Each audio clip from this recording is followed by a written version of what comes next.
Então vamos dizer lá, o animal está consumindo 8, 10% do peso vivo em água, né?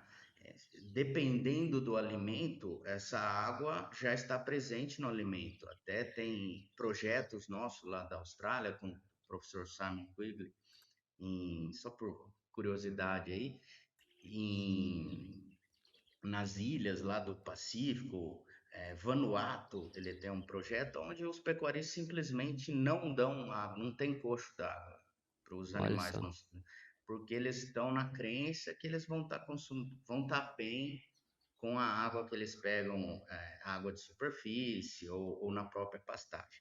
Mas não é sempre isso que acontece, né? E a falta de água vai impactar no desempenho, com certeza.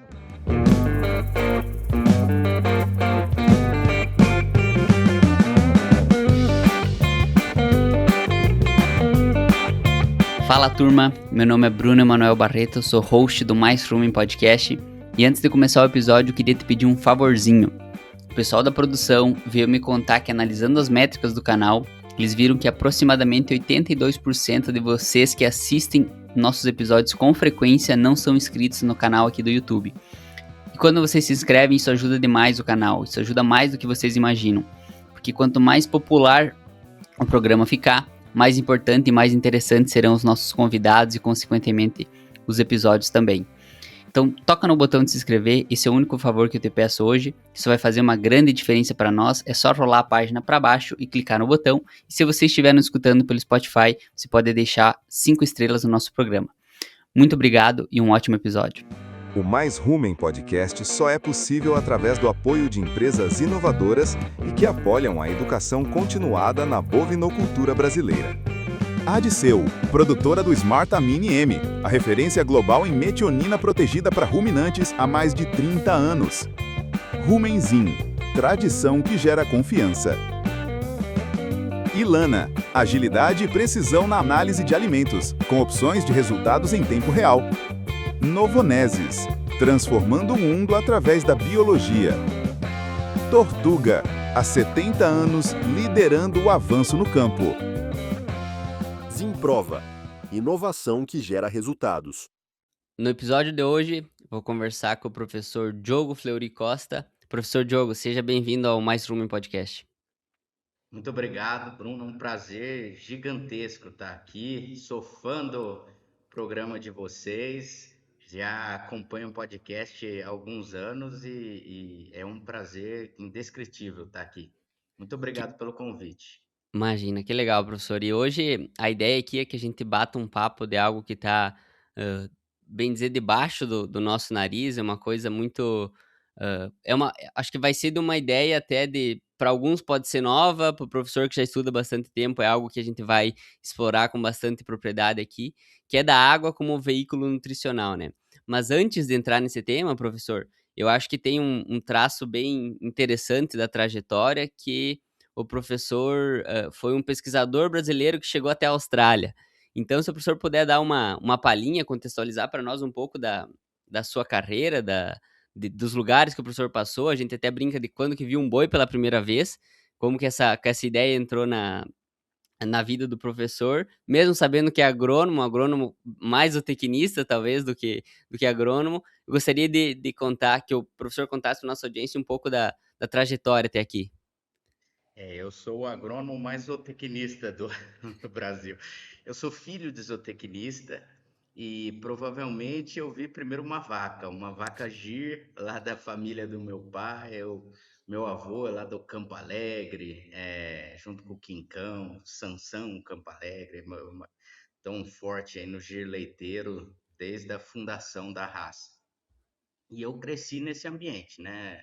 Com pai zootecnista, morei em fazenda durante a infância, na fazenda Santa Amélia, do lado da mãe, que era do cavalo manga larga. Então, assim, bem agrário aí dos dois lados, cheio de veterinário também na família, são, independente de ser agrônomo, né? Eu tenho um carinho enorme tenho alunos orientados, veterinários ou tecnistas, e eu, assim como muitos outros profissionais de sucesso, não dizendo que eu sou de sucesso, mas profissionais que eu respeito,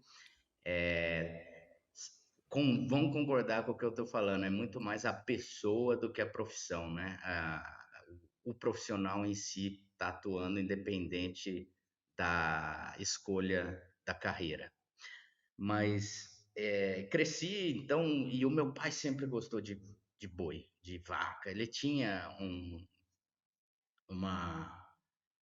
aquele carinho pelo gado de corte comercial, assim, e eu cresci ao lado dele, então já gostava de boi mais que tudo nessa vida. Eu casei muito tarde e eu brincava na época que era mais novo, que era porque eu gostava mais de vaca e de boi do que das namoradas. Então eu tenho esse carinho, já sempre tive. Para mim foi muito fácil a transição na carreira profissional, a transição não, né? A trajetória por gostar de gado. Mas sua pergunta foi a Austrália, né? Hoje, antes de eu chegar na Austrália, hoje eu Uhum. estou aqui na Exalc, sou professor de bovinocultura de corte, a minha grande paixão. Sou orientador do Nutribov, estou até aqui com a encarnada da Exalc, a camisa do nosso grupo. Eu fui CPZista e sou co-orientador do CPZ, que é um grupo de extensão aqui, criado pelo professor Moacir Corsi. Então, eu estou de volta à minha casa. Legal. Por que a Austrália? Por gostar de boi. Eu cresci obviamente, assisti Crocodilo Dundee quando era criança, né? Então, eu tinha aquela ideia da Austrália selvagem e sabia que a Austrália era muito forte em bovinocultura de corte. A primeira vez que eu fui, em 2004, foi quando o Brasil passou a Austrália como o maior exportador, porque até o ano anterior a Austrália era o maior exportador de bovino de corte. Eu até brinco e falo que eu fui para lá que passou na frente. Mas voltei com tudo, com toda a experiência de mais de 10 anos na Austrália. Fiz meu doutorado lá com Dennis Pop, Stuart McLennan, pessoas que eu admiro muito. Todo mundo que trabalha com suplementação a pasto vai saber de quem eu estou falando. Mas foi isso que me levou para a Austrália, tá? E o meu contato com o país a hospitalidade do australiano, a recepção, ainda mais se você está no meio agrário, é muito bom, é muito gostoso, é parecido com o Brasil, eles valorizam aquele jovem na época, né, que está lá com garra, querendo lutar pela indústria. Então, para mim, foi uma experiência muito gratificante ter ido para a Austrália. E aí lá foi a pós-graduação, professor Diogo? Eu tive 3 idas para a Austrália. A primeira foi como a residência, né, o work experience. Eu ainda era aluno de graduação, eu já tinha um inglês bom, até não vou ser humilde nesse ponto, não. Meus pais sempre incentivaram eu fui aluno de intercâmbio nos Estados Unidos, fiz high school lá quando eu tinha 15 anos, mas faço desde criança, então para mim foi muito fácil. Eu tirei um visto de trabalho e Uhum. em 2004, fui trabalhar em fazendas, lá, com um visto de trabalho, que você tem que fazer toda a prova de inglês, os testes, e fiquei trabalhando em fazendas lá, isso em 2004. Amei o país e voltei com já o objetivo voltei para o Brasil com o objetivo de quero ir para a Austrália de novo. Eu já queria área acadêmica, eu voltei para a Exalc, que era onde eu estava cursando agronomia, terminei o curso, concluí, fiz um mestrado com o professor Flávio. Nesse meio tempo, a gente convidou o professor Denis para vir para o Brasil falar em uma conferência. Eu já fui criando a ponte para o retorno que foi no meu doutorado. Então, primeira vez como aluno de graduação, depois aluno de doutorado. Fiquei lá quase 4 anos fazendo doutorado, né? tenho uma rede de amigos, rede de contato profissional e amizade pessoal, assim, de melhores amigos são australianos, padrinho de casamento. No meu casamento tinha 30 e poucos australianos aqui no Brasil. Caramba. E voltei do doutorado com a ideia de que ia ficar no Brasil para sempre.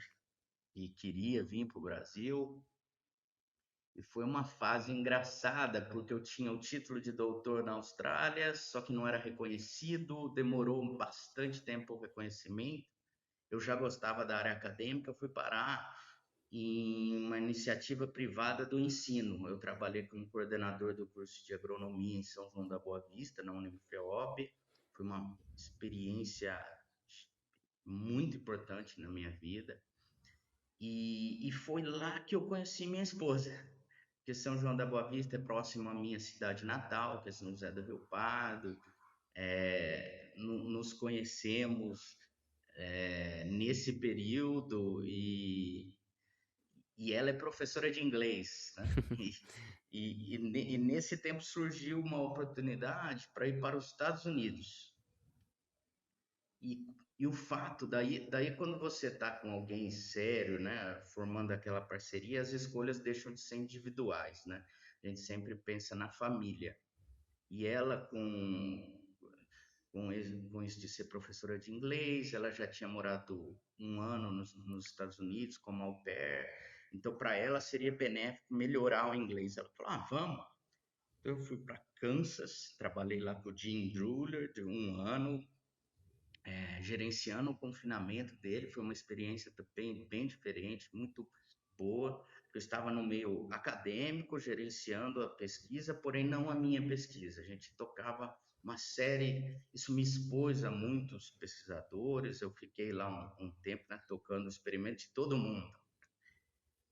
E foi bom, mas ao mesmo tempo, eu pensando na família, a minha esposa não tinha oportunidades para trabalhar lá por questões de visto.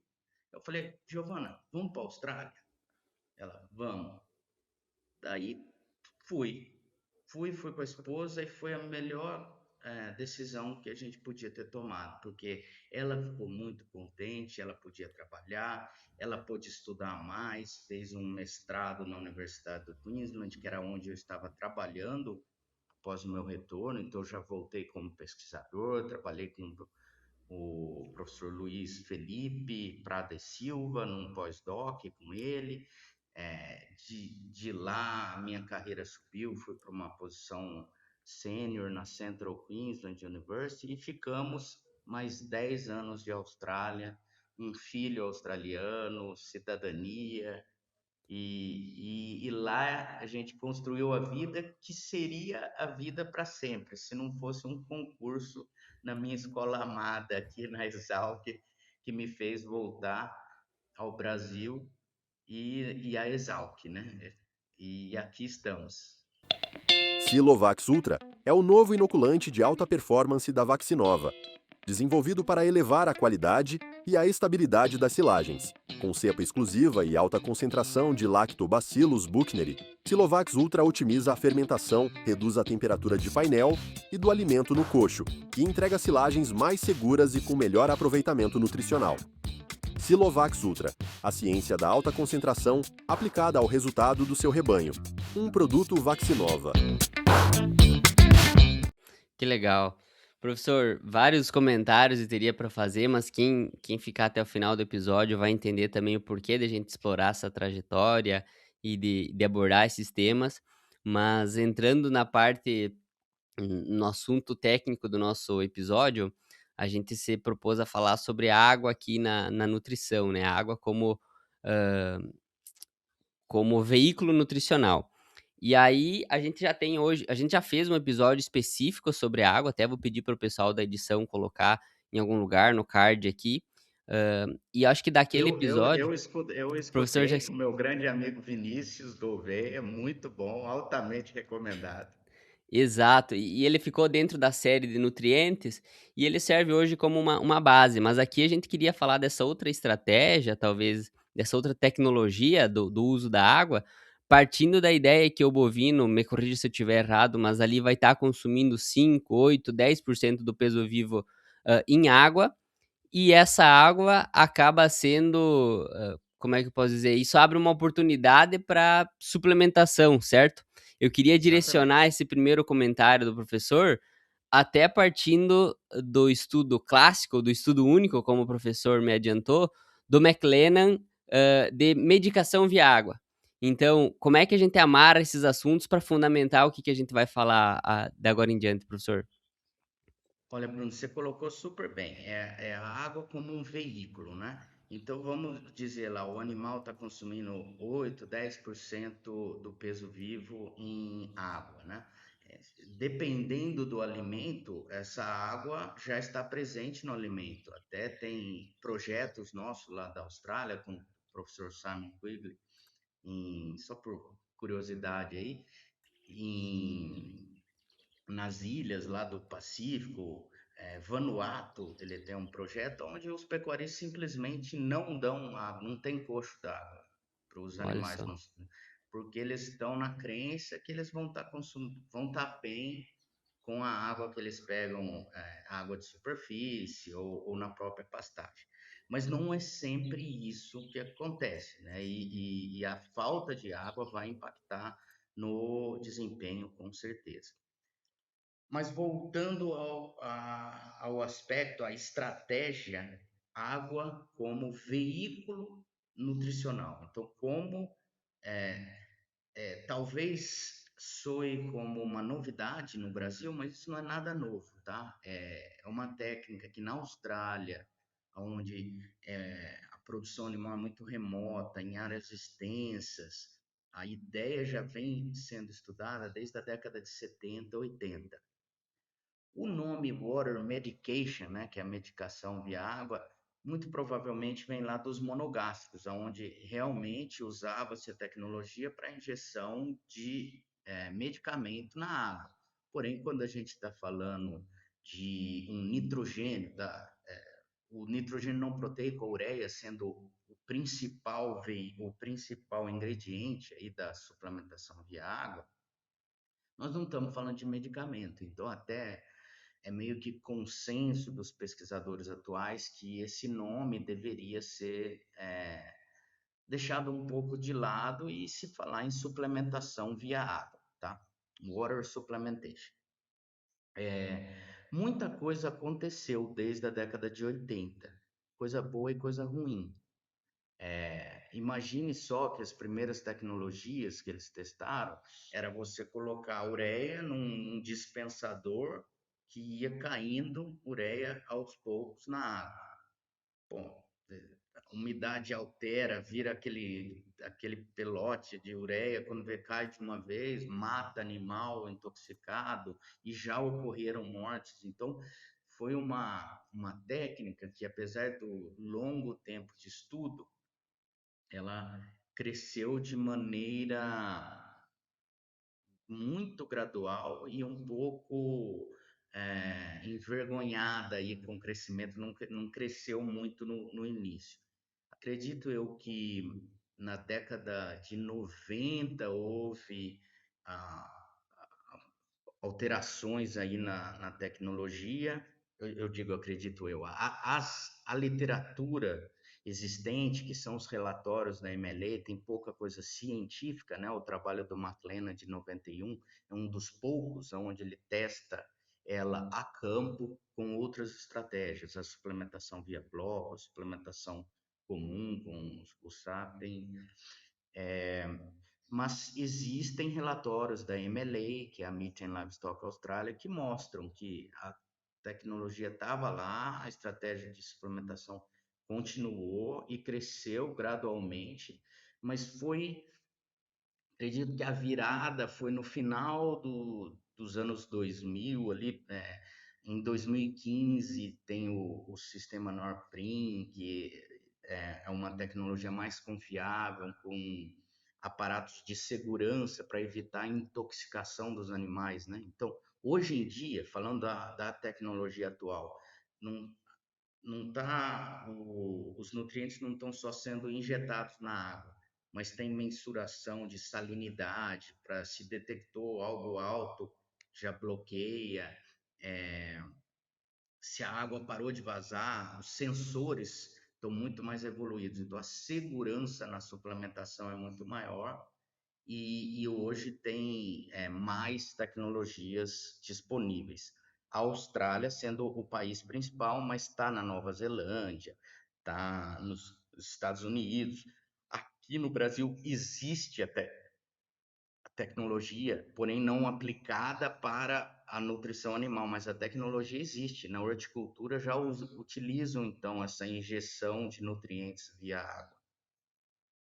Que bacana. Então, talvez essa ideia original do McLennan, ela possa ter moldado, talvez, algumas ideias sobre segurança do uso da água como veículo, hã, e também provou que, existia um potencial. E aí vieram novas pesquisas, imagino, e aí o professor comentou que talvez uma dos primeiros e dos nutrientes do que foi testado foi o nitrogênio, isso?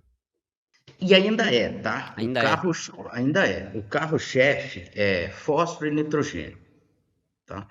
É, a ureia é a principal forma de suplementação, então você pensa em uma vacada na seca, onde aquela pastagem, o teor de proteína bruta cai, o nitrogênio é o principal ingrediente, vamos dizer assim, o ingrediente, é o nutriente limitante naquele barril, né, de produção. Então, a ideia é estar fornecendo esse nutriente via água. Se você coloca a ureia na água, ela volatiliza, transforma em amônia, volatiliza. Então, não é tão simples assim, tá? Porém, o fósforo, que é um outro nutriente limitante, dependendo da região, dependendo, não vamos generalizar, né? Mas um dos principais suplementos existentes é a ureia fosfatada, que é o ácido fosfórico. A ureia é importante isso porque aquele ácido fosfórico diminui o pH da água e com isso a amônia vai até amônio e diminui as perdas por volatilização. Então você daí consegue esses dois nutrientes em um suplemento só. Tá? Essa é assim, vamos dizer assim, é o arroz com feijão da suplementação via água. Existem outros micronutrientes, microminerais aí na suplementação via água, sim, existe trabalho. Eu comentei contigo em uma conversa anterior que tivemos sobre outras aplicações, algumas não testadas em ambiente controlado, de pesquisa, que é uso de isotônico para animal que vai ter estresse de viagem. Eu trabalhei muito com a ideia de usar a água como um veículo para aditivo antimetanogênico, testamos uma série deles, né? Publicamos já algum trabalho e temos outros por vir. Mas essa é a história, a historinha da água, aí como um veículo. Que legal, professor. Talvez pegando esse último gancho que o professor falou, você viu então que esse sistema era eficiente e aí talvez se questionaram por que não adicionar compostos também redutores de metano. E aí eu queria que talvez a gente entrasse um pouco no artigo do professor de 2024 que testaram o Agolin. Comenta um pouco mais para nós, professor, o que que é esse óleo, esse produto, e também os resultados que vocês tiveram. Foi um trabalho simples de conduzir, não foi? E eu acho que na visão prática também o que que aconteceu. Então, a ideia era pegar duas tecnologias já existentes, não queria reinventar a roda, tá? Já tem a tecnologia de injeção via água, está aí presente há muito tempo. Nós encontramos uma indústria parceira nesse projeto que ela chama de IT AgTech. Até depois eu acabei recomendando um brasileiro, grande amigo meu, Eliéder Romanzini, que é lá do grupo do professor Ricardo Reis, lá de Jaboticabal, para estar indo trabalhar com eles. Ele está lá até hoje, não voltou, está lá tocando tudo firme e forte. E eu tenho um carinho muito grande porque ele me ajudou muito nesse projeto, tá? Então, uma tecnologia já existente é a ideia da injeção, né, via água, que é uma técnica que está lá consolidada. E a outra tecnologia são aditivos, que já foram testados para uma série de cenários, leite, corte, confinamento, pasto também, mas tem muita informação já com aditivos, né? Então, simplesmente a gente pensou, vamos pegar o que tem de aditivo e ver se é solúvel e estável em água. Porque uma coisa é ser solúvel, você mistura na água, tá? Mas daí volatiliza, ou depois de um tempo decanta. E você citou o agolim, mas nós trabalhamos aí com mais de 30 aditivos diferentes, de produtos secundários do metabolismo de plantas, né? Aí óleos essenciais é o caso do agolim, mas também usamos saponinas, tanino, fomos lá no 3-NOP da DSM, que na época, até em conversa com a DSM, não houve interesse de parceria, porque o 3-NOP não era estável em água, ele era muito solúvel, mas não era estável. Depois disso, recentemente, parece que a DSM tem uma solução que é estável, né? Muito provavelmente eles usaram alguma microencapsulação, fornecimento em água, talvez seja possível. Eu não trabalhei com ele. Eu trabalhei com o bromofórmio, que é o ingrediente ativo da alga vermelha, né? Que foi muito usada na Austrália. Tem duas espécies da Asparagopsis. E trabalhei com uma empresa que chama Ruminate, eu posso falar isso, já temos coisa publicada com eles, e até trouxemos para o Brasil, eles estão fazendo pesquisa com o professor Ricardo, na Jaboticabal, aqui comigo na Exalc, e lá na Austrália eu testei o produto deles via água. Então, assim, já publicamos com a Golin, mas existem outros produtos. O Agolin, especificamente, ele é um modulador do ambiente ruminal, tá? Assim como muitos outros óleos essenciais, a literatura é um pouco controversa, porque você tem hora que dá certo, tem hora que não dá, e eu acho que isso é muito, depende do ambiente, do animal, forma que é administrada. O trabalho que a gente publicou foi interessante, porque a dose recomendada para sólidos ao ser usada em água, não teve efeito. E a outra, uma dose menor via água, teve o comportamento da meta-análise que fizeram com a Golin, de um tempo de modulação de 4 semanas para modular o ambiente ruminal, que é mudar aquela microbiota, né, presente no rumen, e depois de 4 semanas começou a haver uma queda nas emissões, que se manteve ali entre 10% a 15% a redução das emissões. O outro que eu comentei, o ruminate é um aditivo que é o inibidor para quem está trabalhando com aditivos antimetanogênicos. Ele vai direto nas arqueias lá e afeta a metanogênese, né? Então, ele literalmente se dá hoje, amanhã o metano está lá embaixo. E também nós vimos lá, acompanhando com o uso de Greenfeed, que você deixa de dar o aditivo, o metano já volta lá em cima. Então tem desafios aí para todos, viu? E eu acho que tem nicho de utilização para todos também. E a gente, como nutricionista, fica super animado com isso, porque abre oportunidades para se usar aditivos com diferentes estratégias de nutrição para haver um efeito sinergístico aí, potencializar o uso desse aditivo. Muito bacana, professor. E hoje, o que que o professor está explorando assim com bons olhos, talvez, até antes dessa pergunta, eu queria que o professor também falasse do que vocês acharam do comportamento ingestivo de água, porque talvez isso possa aparecer como uma limitação dessa técnica, mas queria que o professor explicasse aí os resultados que vocês tiveram. Não, é muito, muito bem colocado e para a gente focar na água, né? A ideia era muito nobre. O animal que está lá no pasto, ele todo dia volta para beber água.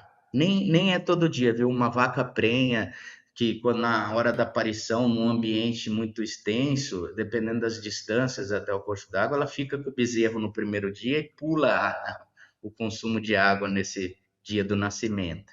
Mas o animal volta para a água com uma frequência alta e a ideia, como você mesmo disse, é que ele iria consumir aí de 8 a 10% do peso vivo de água.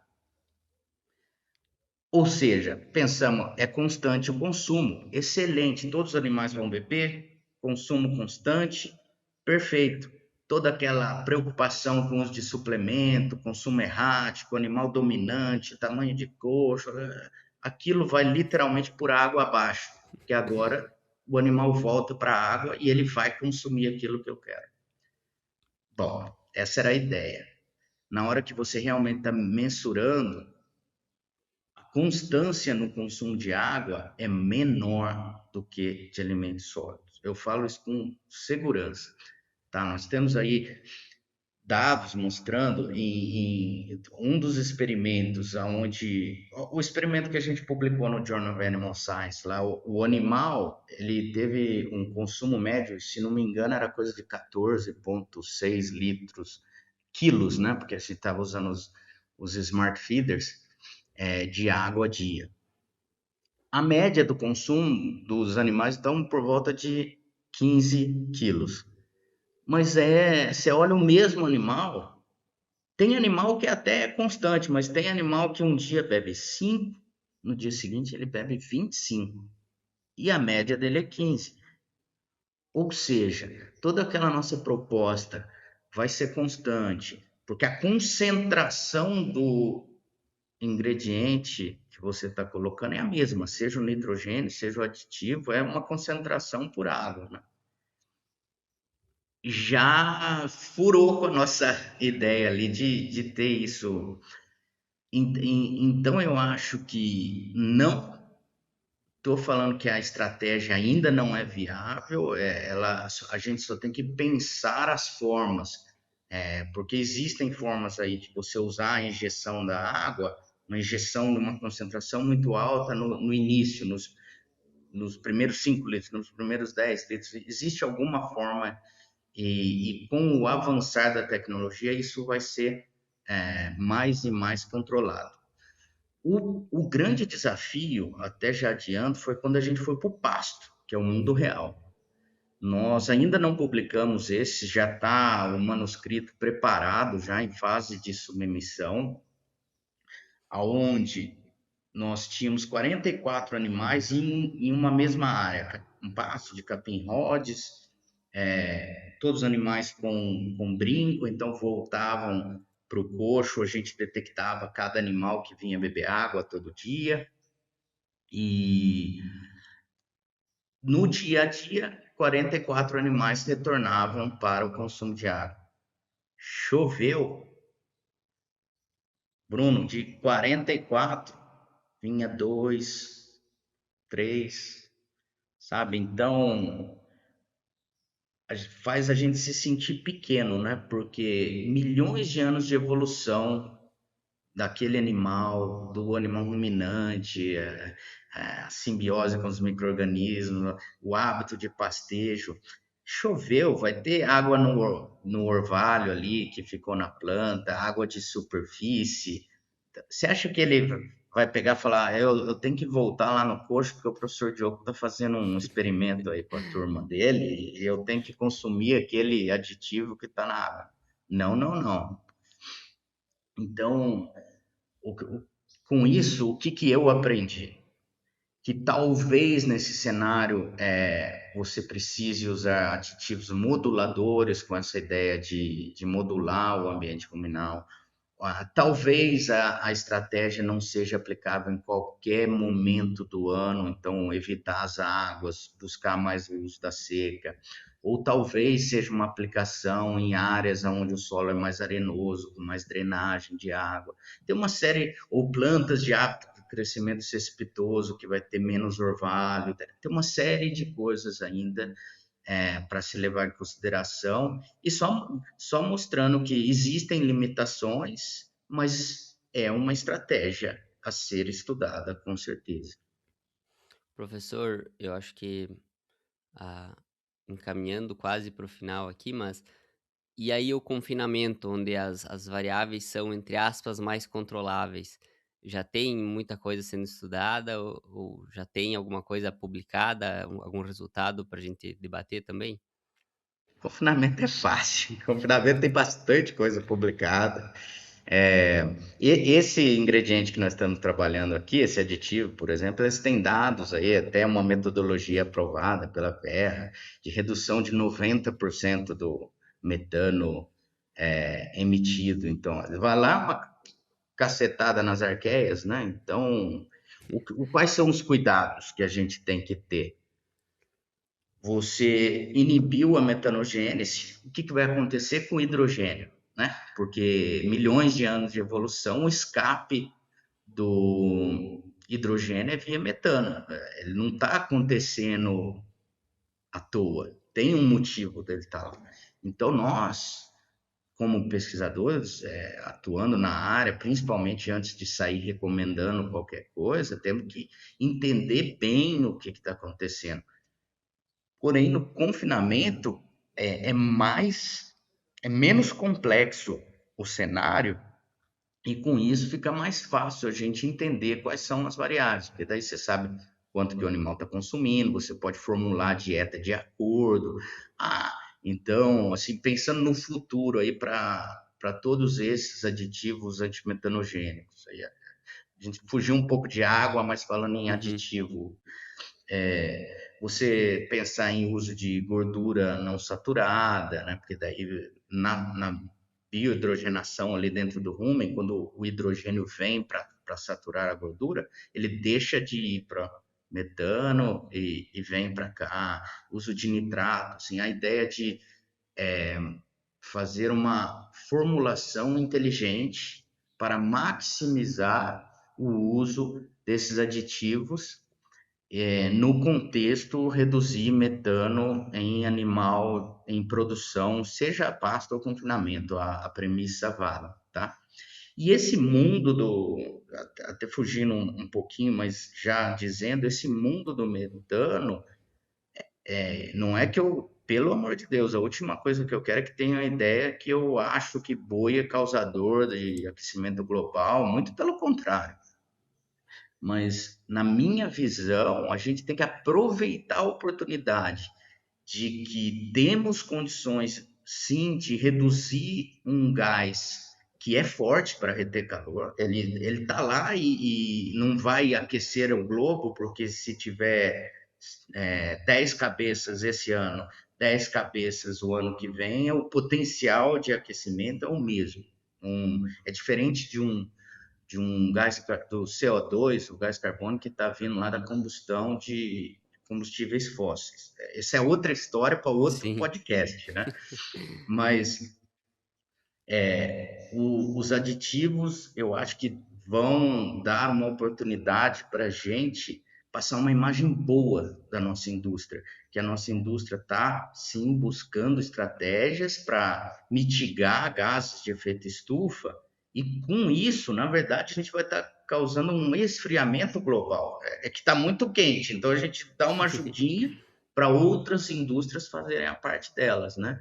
E daí a busca constante por combustíveis renováveis, o olhar maior no pasto, porque a emissão do metano no pasto, ele está sendo emitido, porém está tendo um sequestro de carbono pelas plantas, né, nas raízes. Então, esse mundo todo tem que ser olhado de uma forma única. Legal. E talvez para aterrissar isso, né, professor Diogo, e não deixar algo tão distante do metano, talvez tenham produtores aqui que estão nos ouvindo que vão se perguntar sobre a eficiência alimentar. Ah, qual que é a correlação desses aditivos, da Nem suplementação de água? sempre. Seria uma delícia se eu te falar, usou aditivo antimetanogênico, aumentou a eficiência alimentar. E esse é o sonho de todas as empresas que trabalham com aditivos, porque daí é fácil a venda para o produtor. Ele sabe, eu estou gastando X, eu estou ganhando Y, que vai me gerar tanto de produto. Porém, não é tão simples assim. Eu já estudei aditivos em cenários diferentes, onde não deu diferença em produtividade. Então, você está caindo metano sem afetar. É, a nossa preocupação é se afetar negativamente, né? Adianta eu estar usando um aditivo que reduz a emissão, mas está prejudicando a digestibilidade da fibra no rumen, não. Então, de novo, nós, como nutricionistas, temos oportunidades aí de guiar ou de auxiliar a indústria, porque a parceria com a indústria é muito importante, porque quem está levando isso para o produtor é a indústria, não sou eu, professor, aqui na Exalc, isso a gente tem que. A gente tem. O podcast ajuda a propagar muito mais, né, a Sim. informação, mas o apoio da indústria é fundamental. Mas não é sempre que tem os ganhos em produtividade. No futuro, bem próximo, eu falo sem sombra de dúvida que é bem próximo, abrirá, porque ele já existe lá fora. Esse ano, nós trouxemos aqui para o Brasil, com um projeto com a Ruminate, com a Minerva, o primeiro projeto de creditação de carbono. Então, o uso de um aditivo e todos os animais que nós tínhamos aqui na Exalc, eles acabaram de ser abatidos, mas o metano reduzido desses animais vai ser usado para transformação em crédito de carbono. Eu estou contando isso para dizer para o produtor, eu sou filho de produtor. Eu não sei qual vai ser a receita no futuro próximo, mas existirão oportunidades. Por exemplo, usar um aditivo e comercializar o carbono. Não é tão simples. Vão ter empresas, às vezes, que vão querer comercializar para você o carbono e subsidiar o seu suplemento. Vai ter grupo grande aí, eu vi isso acontecer na Austrália, com a EECO, por exemplo, que está usando o aditivo sem a ideia de vender o carbono, não, é para dizer o meu bife, a minha carne é uma carne de emissão mais baixa e potencialmente abrir mercados novos.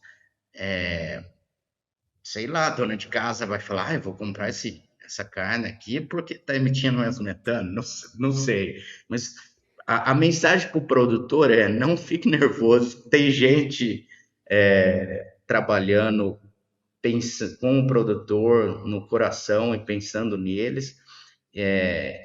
Eu estou incansavelmente batendo na tecla que a produção de ruminante pode ser aliada do meio ambiente quando bem manejada. Se mal manejada, super pasteiro, seu irmão que trabalha com pasto, sabe que os lixiviação de nutrientes tem coisa muito pior que o metano, né? Tem. Mas o bom manejo é aliado do ambiente, essa é a mensagem. E o produtor está junto com a gente nisso, preservando aí com suas áreas de preservação nas fazendas. Então nós estamos todo mundo no mesmo time. Que bacana. Professor, muito bom. Acho que a gente tratou desde da grande ideia ali de suplementação, de nutrientes usando a água. Chegamos aqui no final falando até do mercado de carbono. Fico bem animado para saber quais serão os próximos desdobramentos desse mercado de carbono, porque eu acho que também é uma área que tende a vir para somar no lado do produtor e de quem faz corretamente. E a gente está finalizando esse episódio, professor, talvez repleto de ciência, aqui também com a aplicação prática que o professor falou. E a gente tem uma novidade, né, para contar para a nossa audiência. Eu queria também que o professor contasse, fizesse as honras de contar essa novidade para nossa audiência aqui. A novidade é que eu fui convidado e estou lisonjeado de realmente, quando chegou o convite, o sorriso ficou lá para eu trabalhar junto com vocês aí como host, poder falar com convidados aí, muitos amigos, e quem não é vai virar amigo, porque essa nossa área é uma área pequena, né? Ela é grande, mas todos se conhecem, e trabalhar com vocês nessa iniciativa aí de divulgar conhecimento de uma maneira fácil, né, para o ouvinte. Tem muitos alunos que estão aí, ou colegas, ou doutores meus que estão aí na estrada todo dia. O podcast é um veículo tão importante, né? Mais importante do que a água, talvez, para levar o nutriente lá, é o podcast para levar informação para todo mundo, seja o cara na academia treinando, na estrada. Mas a novidade é que eu fui convidado para ser host e aceito com o maior prazer. Fico lisonjeado com o convite. Muito, muito obrigado mesmo, Bruno. Imagina, professor, acho que a gente fica feliz do nosso lado aqui também. Então, hoje, oficialmente, o professor Diogo Fleury é o novo host aqui do Mais Rooming Podcast. E, professor, queria que o professor deixasse uma palhinha do quais são os temas, quais assuntos o professor pretende trazer nos próximos episódios. Se tiver algum spoiler já ou de convidado ou de tema que a gente pretende abordar já nas próximas gravações. Eu acho que fica o convite para a nossa turma aqui, nossa audiência engajada, acompanhar também. Eu sou um agrônomo, o agrônomo mais cara de zootecnista, né, e amplo espectro, viu? Porque o meu mestrado foi todo em manejo de pasto e uso de suplementação, com terminação em confinamento. A gente propôs falar em confinamento porque é uma indústria que tem crescido muito no Brasil, né? Não só confinamento, mas a terminação intensiva. Temos TIP aí, semi-confinamento, estratégias. E eu já falei para vocês, é uma série de nomes. Vou falar um que eu tenho um carinho gigantesco, que é o professor Ricardo Reis, da Unesp em Jaboticabal, quem eu mais colaborei na minha trajetória profissional, desde a conclusão do doutorado lá com o Denis Pop. Eu e o Ricardo, eu ajudei ele a trazer o Denis aqui para o Brasil uma série de vezes, e ele é uma pessoa tão querida lá, e apesar de eu não ser filho dele, de Jaboticabal, lá o carinho é imenso. Então, professor Ricardo, falamos aí de outros que estão na atividade, né, de maneira prática, não só acadêmico, né, da escola, mas vai ter uma série de nomes e eu fico muito feliz de estar aí conversando com todos. Eu não sei se eu mandei um monte de sugestão, eu não sei se eu Sim. já falo todas as Não, sugestões ou como vamos deixar aguardar. vamos Deixar o deixar suspense. como o suspense, tá bom? Agora o Exato. Ricardo já não tem mais jeito, porque eu já falei, ele que aceite, né? Nem convidamos ainda. O professor Ricardo já está intimado aí a Já tá, participar. já tá intimado. Muito bom. Mas, professor, mensagem final. Eu gostaria que o professor comentasse até um breve fechamento dessa ideia de suplementação via água, de nutrição via água.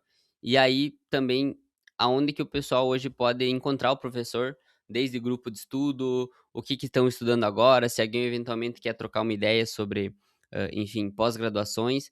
Eu acredito que assim a gente consegue finalizar aqui o episódio também. Tá, joia. Deixa eu só. Eu já falei, mas só para Claro. enfatizar, o suplementação de água, de novo, o carro-chefe é suplemento, né? Suplemento. É que a gente foi para aditivo, Sim. metano, mas uma coisa não deixa de estar ligada à outra, tá? Porque qual o grande interesse das empresas de aditivo em olhar para a água? Você perguntou do confinamento. O confinamento é fácil, eu estou ali controlando tudo que eu estou fornecendo para o animal, mas aonde está a maior parte do rebanho? Pasto. E principalmente as vacas de cria. Em qualquer lugar do mundo, mesmo nos Estados Unidos, onde você tem quase que sem uma grande parte dos animais, a maioria terminada em confinamento, as vacas estão a pasto, tá? Então, essa ideia do aditivo via água é muito focada no pasto, tá? Eu poderia usar um aditivo de água no confinamento? Poderia, porém, você pode misturar na ração total. Então, a novidade, a novelty da estratégia é realmente voltar ao pasto. E eu falei isso e depois qual que era a outra pergunta? Aonde Fechar a água. Isso, para fechar a água. E os trabalhos aqui. Exato. O que tem de novo?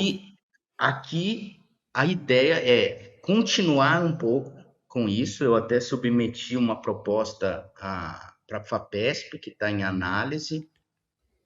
Foi os primeiros projetos da FAPESP.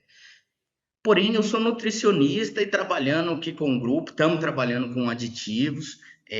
Quem eu mais trabalho aqui é a pessoa que eu mais admiro na vida. Eu vou colocar assim o meu pai, mas o meu segundo pai é o professor Flávio Portela Santos. Nós estamos, o grupo Nutribov junto ao Flávio, com os orientados deles, os meus orientados, e daí temos uma série de trabalhos todos ligados à nutrição de ruminantes. Então, o uso de coprodutos da indústria de etanol do milho, DDG, caroço de algodão, toda a ideia de usar coprodutos na formulação de dietas. Temos trabalhos aí com aditivos, com enzimas, estamos abertos a parcerias com a indústria. No momento, temos a Ruminate, temos a Novonesis com a enzima deles e o Bovacillus, e estamos sempre abertos a essas parcerias com a indústria, porque, como eu havia dito antes, é muito importante, isso aí é algo que na Austrália é valorizado.